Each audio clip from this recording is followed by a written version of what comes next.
Hi, second graders. Today we are starting Unit 3 in our Wonders curriculum.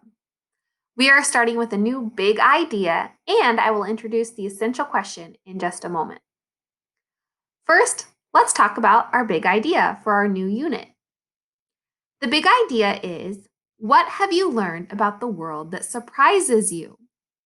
So in these next few weeks, you might learn things about the world that surprise you. Be thinking about them as we read some of our stories and think about the different topics we're learning about. You might just learn something new. Let's read a poem titled Surprises, Surprises. Follow along as I read aloud. Our world is a jumble of land, sky, and sea. Surprises, surprises are all around me. Boats float on water, balloons float on air.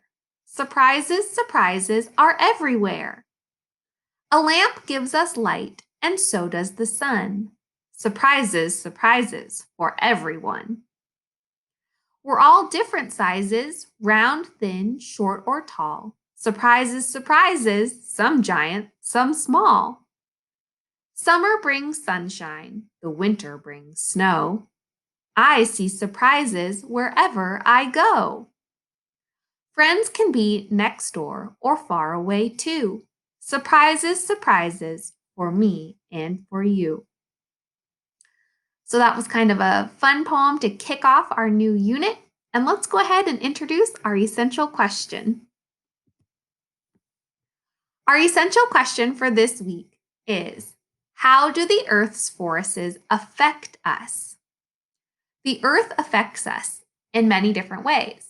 So we are going to learn this week about some of the forces that affect us.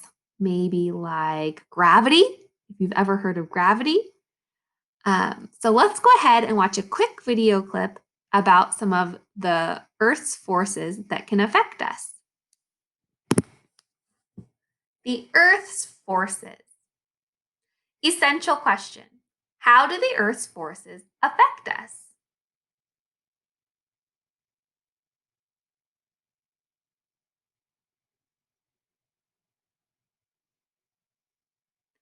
Gravity is all around us. You can't see it, but you can see what it does. Gravity is the force pulling these kids down the slide.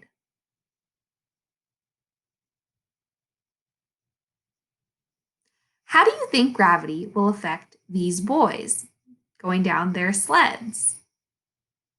What do you think? You're right. Gravity pulls them down the hill. Whoosh! Gravity is pulling on this kite as well. The wind carries the kite up higher and higher. When the wind slows down, gravity pulls the kite back down to the ground. On Earth, you can see the force of gravity at work everywhere. Okay, second graders, so now that we saw a few examples of how gravity works, pulling kids down the slide, pulling a kite back down to Earth, pulling kids down a hill to go sledding, those are just a few examples of how gravity affects us here on Earth. So now what you're going to do is go to Flipgrid and answer today's essential question with some examples of how Earth's forces affect us. It could be an example from the video we just watched, or maybe you thought of one on your own. I can't wait to hear about all of your ideas. See you soon, second grade.